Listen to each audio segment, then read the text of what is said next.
Via di Island Finance, yung pariayas kaba, kunang ta ajuda no skoldang, palo qual ta e parte di material pa movisyong isalut. Ding e kaso kinanang 4 skol abing e aya kinabert, kuta pia sa tinde kay ketiyo skol pariba di brug, imelda kleuterschool itame bomini skol na maliki.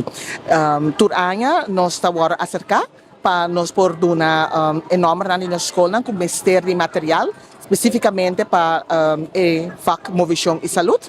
Ideia caso kinang atoka pia sa tinda, nós kinana pia sa tinda kami na kunang recebi material ng tame kunang aduna di konose kunang lomester pa ng himsal.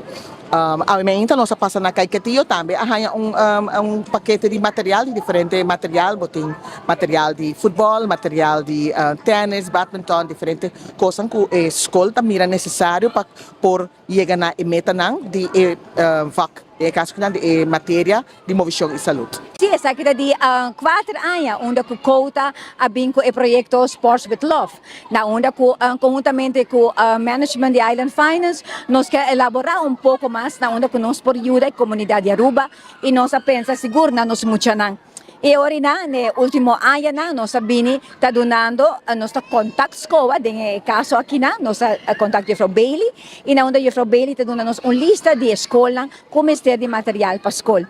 E verdade año que na vez mais, tur año nos escolhe 4 escolas, na onde ku escola ta manda wish list, na local ku na mister, e nós ta cumpre com ele. E me tenho bisa, danke Dios, na Mario Sport Shop, na onde ku nós trabalha conjuntamente com Mario, ta zor para nos tudo material nang kunos ta pidi. E ave mainta nos por bisan ya acaba nos pasa na kay ketiyo school na Kurakabay. Awo kina nos na pies de tindes school. Material ang kumimesa wa tempo nos wa ke hula hoop na tudo lo qual kuna pidi nan tahaya. Akirato nos sige na Imelda Kleuterschool e na Bombini. Que men nos cumpre com tudo o que nós pedi. E maneira nos querer de deporte tá futuro de muito não. E Island Finance nos espera para nos conseguir cumprir com o desejo de escola para outro ano também. Deporte é parte que é muito importante. Door die ting deporte of door que hasi movisyong saúde, escola tem par de anos acaba trabalhando com nos escola ng cada escola tem docente de movisyong e saúde.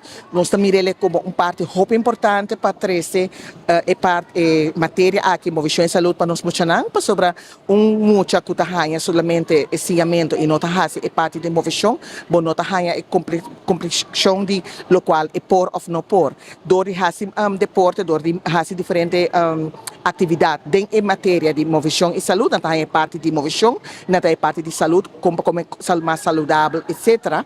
Nós também ele como parte também que bota cuida e mucha. Então, e voral ave que o Dia Internacional de Mucha, sabe que para nós grato surpresa e também nós estamos muito contentes com de caso que não Island Finance sponsor e material aqui na para nós.